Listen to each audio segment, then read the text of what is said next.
মৃত্যুর আগে সকলেই নিজের শেষ ইচ্ছাটা প্রকাশ করতে চায়, কিন্তু এমন অনেক মানুষ আছে জানেন তো, মৃত্যুর আগে নিজের শেষ ইচ্ছাটুকু বলার হয়তো সুযোগ সুবিধা পান না। তো যাদের এরকমই কোনো শেষ ইচ্ছা রয়ে গেছে তাদের আত্মাটা কি করেন বলুন তো, ওরা কিভাবে কষ্ট পায়। তো আজকের ঘটনা এই কেন্দ্রিক, অ্যান্ড অলসো একটা অনেকদিন আগে মানে যখন কথায় গল্প শুরু করেছিলাম জুনাবের ঘটনা শেয়ার করেছি, আজকে কিন্তু সেই জুনাবের ঘটনাই আছে। নমস্কার বন্ধুরা, কেমন আছেন আপনারা? আমি রুমকি। আজকেও কিছু ভয়ঙ্কর ঘটনা নিয়ে চলে এসেছি আপনাদের কাছে। এই ঘটনাগুলো কিন্তু আপনারাই পাঠান আমাদেরকে শোনানোর জন্য, তো থ্যাংক ইউ সো মাচ। আর যারা ভাবছেন আমাদের কাছেও তো ঘটনা আছে, আমারও শোনা ঘটনা আছে, কি করে পাঠাবো? পাঠিয়ে দিতে পারেন আমাদের হোয়াটসঅ্যাপ নাম্বার 8011006740, নতুবা আমাদের মেইল আইডি কথায় গল্প@gmail.com, নতুবা আমাদের ফেসবুক এবং ইনস্টাগ্রাম হ্যান্ডেল, সেখানেও কিন্তু আপনারা পাঠাতে পারেন। একটা রিকোয়েস্ট থাকে, ঘটনাগুলো শুধুমাত্র যাতে আমাদের জন্য হয়, এটাই রিকোয়েস্ট করব। অন্য কোথাও থেকে শোনা ঘটনা যাতে না হয়, বা অন্য কোথাও পাঠিয়েছেন ওরকম ঘটনাও প্লিজ পাঠাবেন না, একান্তভাবেই আমাদের জন্য ঘটনা পাঠাবেন। তো আরেকটা কথা যেটা সবসময় বলে থাকে যে আমরা কথায় গল্প ভূতুরে আড্ডা স্টেশন কোনো রকমের অন্ধবিশ্বাস বা কুসংস্কারকে প্রশ্রয় দেই না। ঘটনাগুলিকে যদি বিশ্বাসযোগ্য বলে মনে না হয় সেক্ষেত্রে প্লিজ গল্প ভেবে নিয়ে নেবেন, কারণ আমাদের মেইন উদ্দেশ্য আপনাদের সেই পুরনো এই গল্প শুনে যে নস্টালজিক একটা ফিলিং হতো সেটাই ফিরিয়ে দেওয়া। তো আর দেরি করবো না, অনেক দেরি করে ফেলেছি, সঙ্গে সঙ্গে এখন ঘটনা শুরু করছি। প্রথম ঘটনাটা পাঠিয়েছে প্রিয়াঙ্কা নাথ আপার আসাম থেকে। ও নার্স, একজন নার্স বাই প্রফেশন। এবং কথায় গল্প যখন আজ থেকে প্রায় 2.5 বছর আগে, আমার পুরো মনে আছে, যেহেতু তখন তো আর দেখো সবসময় বলি যে শুরুবারটা তো আমি আমার কিছু ঘটনা বা রিলেটিভস এর ঘটনা দিয়ে করেছি। খুব অল্প সংখ্যকই মানুষ ঘটনা পাঠাতো, কারণ কি তখন তো মানে খুবই ছোট্ট একটা পরিবার ছিল, তাই তো। আমার মনে আছে টিনা বলে জোরহাট থেকে জুনাবের কিন্তু একটা ঘটনা পাঠিয়েছিল। তো সেই জুনাবের ঘটনা কিন্তু এই প্রিয়াঙ্কা নাথের ঘটনাতেও কিন্তু জুনাব ইনক্লুড আছে, মানে জুনাবের কথা উল্লেখ করেছে। তখন আমি ওকে জিজ্ঞেস করি যে তুমি যে জুনাবের কথা বলছো, যেহেতু টিনা আমাকে পুরোপুরি ইনফরমেশনটা দিয়েছিল, যখন আমি ওকে জিজ্ঞেস করি তো বলেছে হ্যাঁ বা আপনি ঠিকই কইছে, মই একাটোর কথাই কই আসু, মানে ওনার কথাই বলছি। আর আমি তখনও বলেছিলাম যে জুনাব কিন্তু দূরে দূরেও যা, ইনফ্যাক্ট জুনাবের নাম কিন্তু মোটামুটি সবাই জানে। ঘটনাটা শুরু করছি।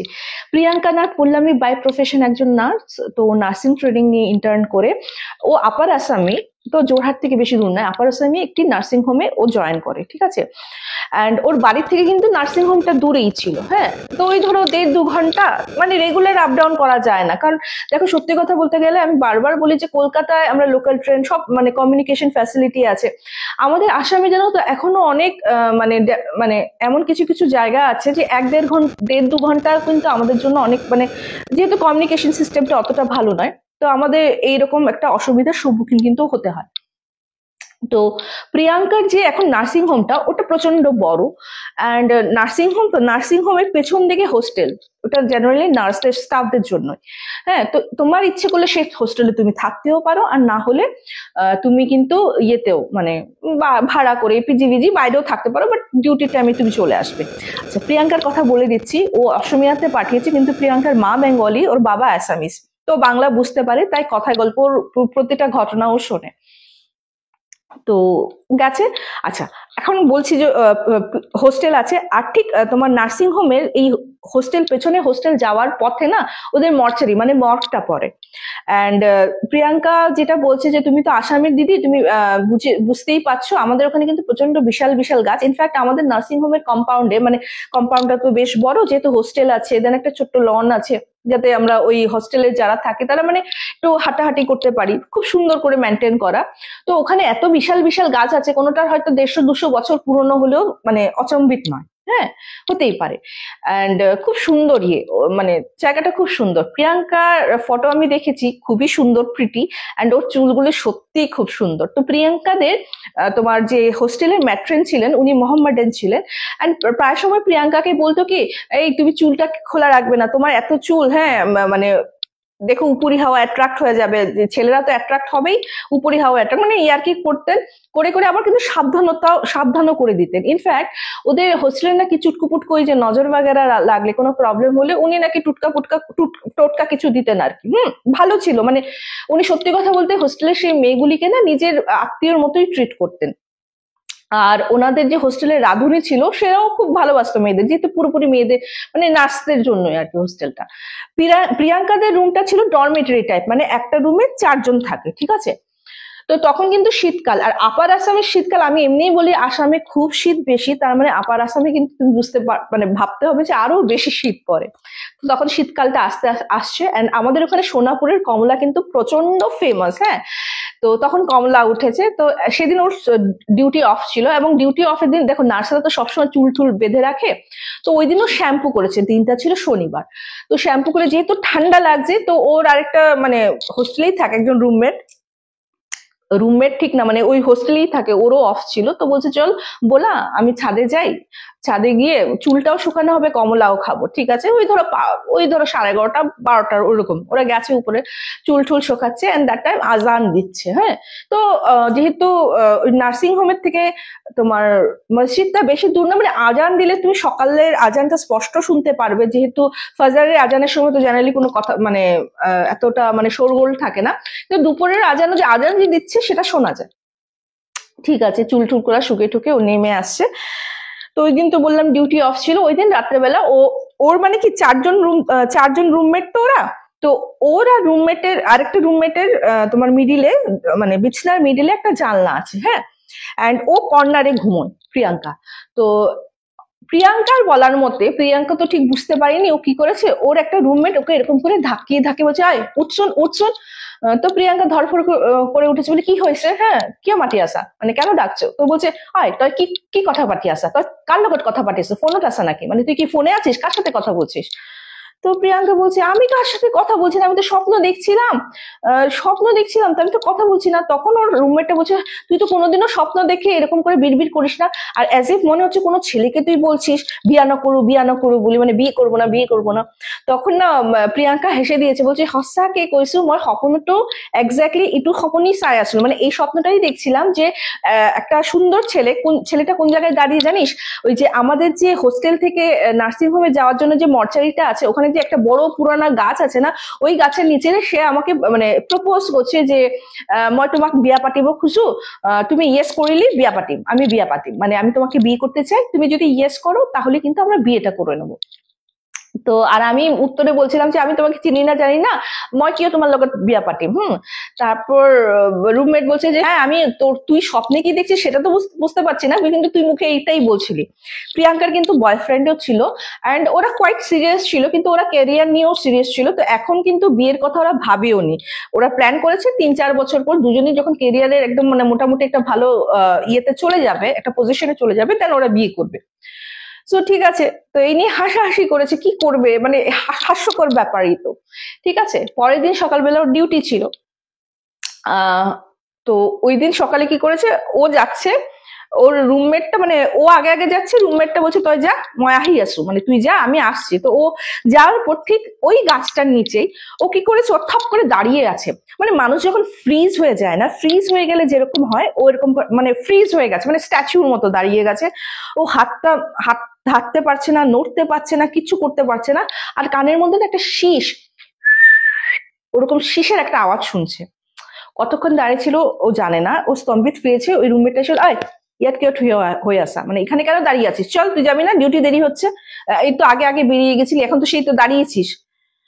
ও যখন এরকম করে ট্যাপ করলো না ওকে, তখন ও স্তম্ভিত ফিরলে বলে না জানো মোর কি হয়েছে, মই গম পাইছো মই ইয়াত থিয় হয়ে আছো, মানে আমি এখানে দাঁড়িয়ে আছি, বাট আমি কেন খোঁজ কাড়িব পারা না, আমি হাঁটতে পারছিলাম না, আমি দেখতে পাচ্ছি আমি হাঁটার চেষ্টা করছি কিন্তু আমি হাঁটতে পারছিলাম না। তো বলছে যে দূর কি বলছিস, চল বহুত বেশি স্ট্রেস হয়ে গেছে তোর। ঠিক আছে, তো ডিউটি সব একটা কাজ যখন করতে যাও সবকিছু ভুলে তুমি, যেহেতু এটা নার্সিং একটা প্রফেশন, প্রচন্ড নভেল প্রফেশন, এন্ড তোমার উপর অনেকগুলি মানুষের কিন্তু জীবনের দায়িত্ব আছে, তো তোমার তো সিরিয়াস হয়ে কাজটা করতে হবে। ও কিন্তু এই জিনিসটা পুরো ভুলে গেছে। ও ডিউটি শেষ হওয়ার পর যখন আবার ফিরছে, সেম জায়গায় সেম প্রবলেম হয়েছে, ও আবার ফ্রিজ হয়ে গেছে। ওকে দাঁড়াতে দেখে তখন কিন্তু ওর মানে ওর ফ্রেন্ডটা কিন্তু ওর সঙ্গেই ছিল, রুমমেটটা। আবার বলছে আকু কি হল তোর, মানে আবার কি হয়েছে। তো বলছে আমি জানি না কেন এই জায়গাটা আসলে আমি ফ্রিজ হয়ে যায়। আর তুই জানিস কালকে যে আমি তোকে বললাম না, তোদেরকে বলছিলাম যে স্বপ্নের কথা, কারণ ও যে এত জোরে জোরে স্বপ্নে কথা বলছিল না, ওদের যে বাকি 3টা রুমমেটই কিন্তু উঠে গেছিল, এত জোরে জোরে কথা বলছিল। বলছি কালকে জানিস তো বলেছিলাম যে ছেলেটা প্রপোজ করেছে আমাকে, এক্স্যাক্টলি এই জায়গাটাই প্রপোজ করেছে। তখন বলছে দূর কি বলছিস, চল তাড়াতাড়ি চল, তোর বোধহয় ওই একটা হ্যালুসিনেশন বা একটা সাইকোলজিক্যাল কিছু একটা তুই হয়তো ভাবছিলি, ওর জন্য যেহেতু স্বপ্নে অলরেডি এই জায়গাটা দেখেছিস, হয়তো ওর জন্য তুই স্টাক হয়ে গেছে, সব সাইকোলজিক্যাল ডিসব্যালেন্স হচ্ছে তোর মাথার মধ্যে। তো দূর যদি এরকম না কমে তাহলে ভালো ডক্টর দেখাতে হবে বলে রুমমেটটা নিয়ে গেছে, ঠিক আছে। তো আবার ওদের সঙ্গে যখন রুমমেটের সঙ্গে হাহাহি কথাবার্তা বলছিল, তো রাত্রেবেলা আবার জানো তো আগের দিনের স্বপ্নের মানে নেক্সট পার্টটা ও দেখছে। যেমন ওই ছেলেটা এসছে, হ্যাঁ খুব সুন্দর, ও কিন্তু স্বপ্ন দেখে ওঠার পর রুমমেটদেরকে বলেছে লড়াটা বহুত ধুনিয়া আসিল রে, মানে ছেলেটা খুব সুন্দর ছিল। তো ছেলেটা এসছে, এসে বলছে কি হল তুমি কালি উত্তর দিয়া নাই, বলে কি হলো তুমি কালকে উত্তর দিলে না, আমি তোমাকে এতভাবে জিজ্ঞেস করছি, হ্যাঁ আমি তো তোমাকে ভালোবাসি আর তুমিও আমাকে ভালোবাসো, না হলে আজকে সকালে যাওয়ার সময় এন্ড অলসো আসার সময় তুমি কেন আমার এখানে দাঁড়িয়েছিলে, আমাকে খুঁজছিলে তাই না ওইখানে দাঁড়িয়ে। ও না মানে স্বপ্নতে বলছে নাই নাই মা মই আপনার খুঁজে নাই, মানে আমি তো আপনাকে তো খুঁজিনি, আমি কেন খুঁজতে যাব, মানে এগুলিও জোরে জোরে বলছে। আবার কিন্তু ঘুমের মধ্যে এত জোরে জোরে বলছে, ওর তিনটা রুমমেট উঠে গেছে, উঠে না এবার ওরা কিন্তু সিরিয়াস বলছে তোর কি হয়েছে রে দুদিন ধরে। তখন প্রিয়াঙ্কা নাকি ওদেরকে বলছে জানিস তো আজকে আমি নেক্সট পার্টটা দেখেছি। তো ওদের মধ্যে একজন রুমমেট বলে উঠলো তোর কি ফিল্ম সাই আছে নাকি, মানে তুই কি ফিল্ম দেখছিস নাকি একটার পর একটা পার্ট দেখছিস। তো না প্রিয়াঙ্কা ফ্যাল ফ্যাল করে তাকিয়ে বলছে আমি নিজেও বুঝতে পারছি না আমি কি দেখছি। ও আমাকে বলছে জানিস, মানে যেহেতু ওর পাশের রুমমেটটা ছিল ওর সাথে সেদিন, মানে ও বলেছিল আসার সময় ওর সঙ্গে ছিল, তো জানে যে ব্যাপারটা প্রিয়াঙ্কার সঙ্গে ঘটেছে। বলছে জানিস আমি যখন বললাম না স্টিফ হয়ে গেছিলাম বা স্ট্যাচু হয়ে দাঁড়িয়েছিলাম, ছেলেটা আমাকে স্বপ্নে এসে কি বলছে আমি নাকি ওখানে দাঁড়িয়েছি ওকে খোঁজার জন্য। তখন ও সিরিয়াস হয়ে বলছে যে না তোর সঙ্গে বোধহয় একটা কিছু গন্ডগোল হচ্ছে, একটা কাজ করবো সকালে মেট্রনের সঙ্গে আমরা কথা বলবো। তো সকালে ম্যাট্রনের সঙ্গে সব খুলে ঠুলে বলেছে। তো ম্যাট্রন বলছে মই তোমাক সদায় কৈ থাকো যে তুমি চুলিবিলাক মেলি নহয় মানে উপর ছাদত না যাবা, মানে উপরে যাবে না, চুল ছেড়ে কোথাও যাবে না, বিকজ তোমার চুলটা সত্যি যে দেখে তুমি প্রশংসা নিশ্চয়ই পা অ্যাট্রাক্ট করে। তো শুধু মানুষ কেন, আমাদের যে জগতের বাইরেও কিছু এন্টিটি আছে ওদেরকেও কিন্তু তোমার চুল টুল বা তোমার যে এই সুন্দর একটা চেহারা বা সুন্দর জিনিস সবাইকে অ্যাট্রাক্ট করে, ইন শর্ট যেটা বলতে চাইছিলেন ভদ্রমহিলা। তো বলছে এখন কি করব। তো বলছে তখন রাধুনী ওইখানেই ছিলেন, তখন ওরা দুজনেই বললেন যে আরে জুনাবকে তাহলে একটু জুনাবকে দেখিয়ে আনাটা ভালো হবে। তো বলছে কেমন করে যাব, ইয়ের জন্য ডিউটি তো আছে। তো বলছে যে কিছু করার নেই, তুমি ইয়ের সঙ্গে কথা বলে যে তোমার শরীর খারাপ হয়েছে তুমি ডক্টর দেখাবে, মেডিকেল গ্রাউন্ডে তুমি লিভ নাও, নিয়ে তুমি জুনাবের সঙ্গে কনসাল্ট করো। তো এই ক্ষেত্রে প্রিয়াঙ্কা জুনাবের কাছে গেছে, জোরহাটে গেছে, এবং জুনাবকে যখন সব সব কথা বলেছে। জুনাবের ব্যাপারে এর আগেও আমি বলেছিলাম তোমাদেরকে যে ওনার কতটুকু ক্ষমতা, উনি এই যে এইসব কাজ করে উনি কিন্তু একটা পয়সাও নেন না কার থেকে, তোমার ইচ্ছে হলে দাও না হলে না, ইনফ্যাক্ট তুমি যদি দিতেও চাও না উনি কিন্তু নাই করেন। বলছে যে অ্যাকচুয়ালি আমি তো বললামই ওনার আরেকটা যে উনি মসজিদের সঙ্গে ইয়ে ছিলেন, সংযুক্ত ছিলেন। বলছে আমার আল্লাহ তাআলা আমাকে মানে আমার যতটুকু দরকার আমার আল্লাহ তাআলা দিয়ে দেয়, আমি এটা মানুষের খিদমাতের করার জন্য আমাকে এই পাওয়ারটা দিয়েছে, তো এটা আমি বিক্রি করব না, এটা ইয়ে না। তো অনেকে নানা রকম গিফট দেয়, মানে জোর করে আর কি, জুনাব নিতে চায় না। তো যাই হোক প্রিয়াঙ্কা গেছিল, যাওয়ার পর জুনাব ওকে দেখেই বলেছে যে তোমার মধ্যে হাওয়া লেগেছে, এন্ড জুনাব ডাইরেক্ট বলে দিয়েছে যে তুমি ওই যাতায়াতের রাস্তায় একটা মর্গ আছে না, বলছে হ্যাঁ, তুমি বলে তুমি খোঁজ নিয়ে দেখো ওখানে কোনো আনমেরিড ছেলের লাশ এসছে, হ্যাঁ, এবং সেখান থেকেই তোমার প্রতি অ্যাট্রাক্ট হয়ে কিন্তু সে তোমার সঙ্গে চলে এসছে। তো বলছে এখন কি করণীয়। হ্যাঁ, তো বলছে যে কিছু একু না হয় কিছু হবে না, ওকে না একটা তাবিজ মাদুলি, কালো রঙের একটা মাদুলি দিয়েছেন জুনাব, মাদুলি দিয়ে বলছে যে তুমি প্রতি সপ্তাহ তোমার যখন ছুটির দিন হবে ওই দিন তুমি আমার কাছে আসতে হবে, প্রতি সপ্তাহে তাবিজটা চেঞ্জ করে দেবো, এটা 1 মাস চলবে, মানে 4 বার তাবিজ চেঞ্জ করতে হবে, তারপরে হোপসো তোমার কোনো প্রবলেম হবে না, কিন্তু এই 4 সপ্তাহ মানে প্রতি সপ্তাহে এসে কিন্তু চেঞ্জ করে যেতে হবে। আর বলেছে যে দেখো মানে জুনাব তো আমি বলেছিলাম পট করে, মানে এখন তো আমরা দেখো পিরিয়ডস এর কথা বলে দিচ্ছি, নানা রকম কথা আমরা বলে দিচ্ছি, কিন্তু আমাদের যেমন মা বাবু বলো বা আমাদের যে এই জুনাবের যারা আমাদের বয়োজ্যেষ্ঠ, এগুলো কিন্তু পট করে মুখে আনতে পারে না। তো উনি এরকম ভাবে বুঝিয়ে দিয়েছে দেখো মেয়েদের কিছু অসুবিধার সময় দিন থাকে, তখন না মেয়েরা খুব কমজোর থাকে, হ্যাঁ, তখন কিন্তু মেয়েরা খুব তাড়াতাড়ি মেয়েদেরকে অ্যাটাক করে ওরা।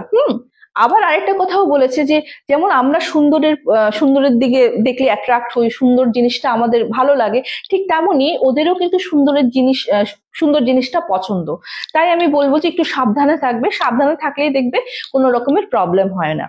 তো যাই হোক প্রিয়াঙ্কা নাকি ভালো ও হয়েছে, এবং জুনাব বলছে মানে প্রিয়াঙ্কা বলেছে জুনাবের কিন্তু এরকম অনেক ইনসিডেন্ট আছে, বা আমি যদি পাই তোমাকে ডেফিনেটলি শেয়ার করবো।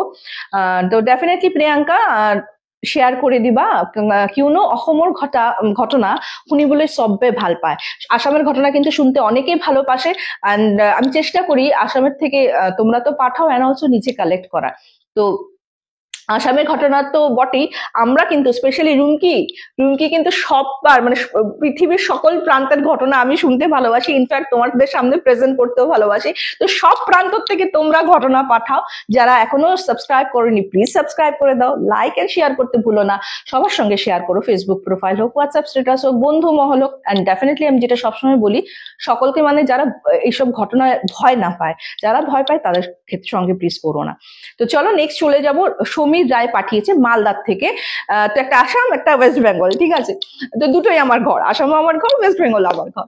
তো সমীর রায়ের ঘটনাটা প্রচন্ড একটা ইউনিক ঘটনা। অ্যান্ড এটা আমি বললাম যে স্টার্টিং এ যেটা বললাম যে যারা হয়তো নিজের শেষ ইচ্ছাটার কথা বলতে পারে না তারা কি করে, তাদের কথাই আজকে বলবো। সমীরের দাদু উনি খুব নিরীহ প্রকৃতির মানুষ ছিল। তো সমীরের না পিসি ছিলেন, বড় পিসি এবং মা বাবা বলছি দুই ভাই আর কি, মানে দাদুর দুই ছেলে এক মেয়ে। তো পিসির বিয়ে হয়ে গেছে অ্যান্ড পিসি থাকতো ভাইজাকে। অ্যান্ড ওনারা তো মালদা থাকেন, বাবাও কাজ করেন, মানে দুজন, বাবার বিজনেস কাকারও বিজনেস, কিন্তু আলাদা আলাদা বিজনেস, কিন্তু ওরা জয়েন্ট ফ্যামিলি। দাদু খুবই নিরীহ মানুষ ছিলেন, ওই তুলনায় ঠাকুমা একটু মানে অন্যরকম ছিলেন আর কি, মানে একটু শাসন করতে ভালোবাসতেন, কিন্তু দাদু প্রচন্ড নিরীহ। তো দাদুর একবার শরীর খারাপ হলো, এমনই প্রবলেম হলো না, উনি না কিছু ডাইজেস্ট করতে পারতেন না, খেতে পারতেন না।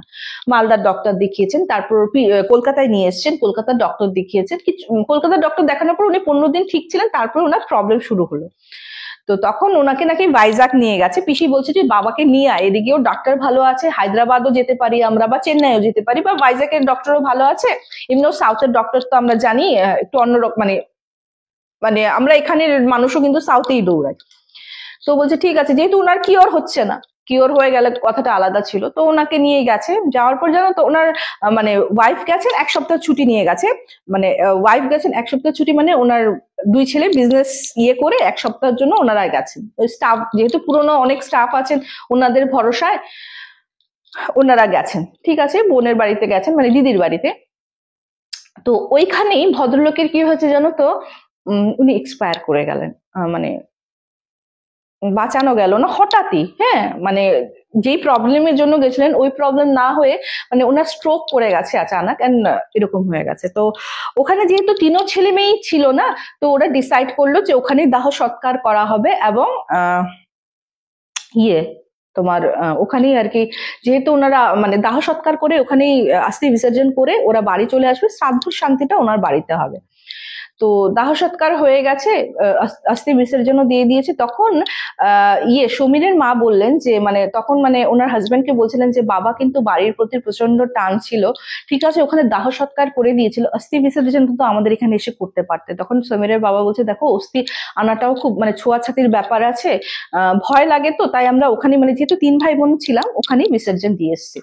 ঠিক আছে, ওরা যখন বাড়ি এসছে শ্রাদ্ধ শান্তি হওয়ার ঠিক ওই তোমার 4 দিনের কাজটা হয়ে যাওয়ার পর ওরা কি করলো, প্রত্যেকজন একটা একটা করে স্বপ্ন দেখা শুরু করলো। প্রথমে ওর ঠাম্মির স্বপ্ন দেখলেন যে ওনার দাদু এসে ওনাকে রীতিমতো বলছেন যে তুমি তো আমাকে চিনতে, তুমি জানতে না আমি বাড়ি অন্তঃপ্রাণ, আমার বাড়িটা কত আমি ভালোবাসি, তুমি আমাকে আমার শেষ যাত্রাটা আমার বাড়ি থেকে কেন করালে না। ডাইরেক্ট ঠাম্মিকে এই কথা বলেছে, শুধু ঠাম্মি না, সমীরের মাকে, বড় বৌমা তোমাকে, তুমি তো আমার শেষ দেখাটা দেখতেও পেলে না, ওনার ছেলেকে, বাবারে তুই এত কিছু করলি তোরা দুজন, আমাকে কেন শেষ যাত্রাটা আমার এখান থেকে করালি না।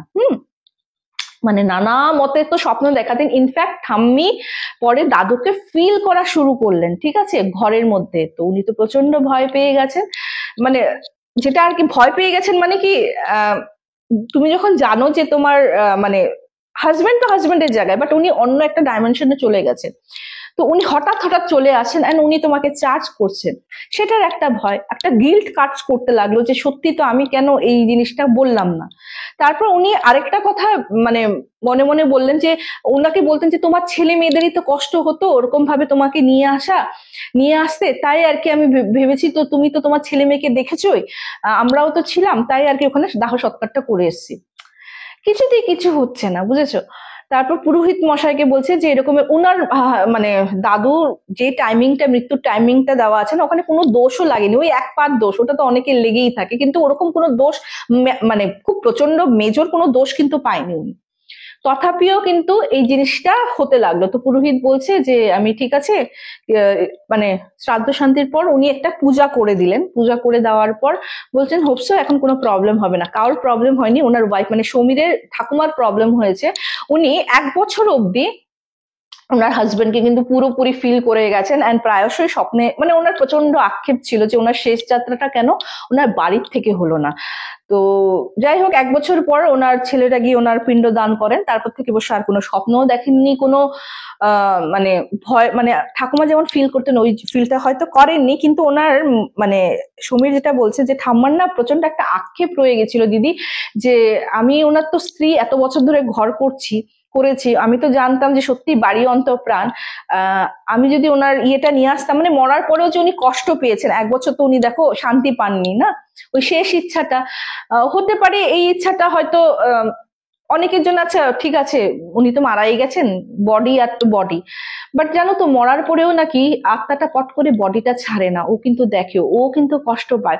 যেমন জীবিত দশায় যেমন আমরা খুব কাঁদি না প্রিয়জন চলে গেলে, আমরা তো একজন গেছে বলে কাঁদি, ওই মানুষটার কথা ভাবো যে ওই পারে চলে গেছে, সবাইকে দেখছি কিন্তু সে নিজের হয়তো এক্সপ্রেস করার চেষ্টাও করেছিলেন, কিন্তু ওনার কথা হয়তো কেউ শোনার, আমরা তো শুনতে পারবো না নর্মাল, হয়তো কিছু যাদের একটু সেন্স আছে, মানে এইসব জিনিসগুলি সেন্স করতে পারেন ওরা হয়তো বুঝবে, বাট আমরা তো লেম্যান, আমরা তো সব কথা আর বুঝি না। তো এই ছিল সমীর রায়ের একটা ঘটনা, সত্যি প্রচন্ড ইউনিক লাগলো ঘটনাটা, তাই শেয়ার করলাম। তো যেটা আমি বলি, ছোট হলেও ঘটনা শেয়ার করি, এখানে ডেফিনেটলি শেয়ার করা হয়, প্রত্যেকের ঘটনা শেয়ার করা হয়, তোমাদের যেমন ইচ্ছা ওইরকম ভাবে তোমরা পাঠিয়ে দাও, যেরকম বাংলা হোক, অসমিয়া হোক, ইংলিশ, হিন্দি, যেভাবে হোক পাঠিয়ে দাও। ওইটি একটাই রিকোয়েস্ট থাকে যে ঘটনাটা অ্যাটলিস্ট শুধুমাত্র যাতে আমাদের জন্য হয়, ওইটুকুনি রিকোয়েস্ট। তো চলো আজকের এপিসোডটা বন্ধুগণ আমি এখানেই শেষ করলাম, খুব তাড়াতাড়ি দেখা হবে, till then bye bye, see you soon, নমস্কার।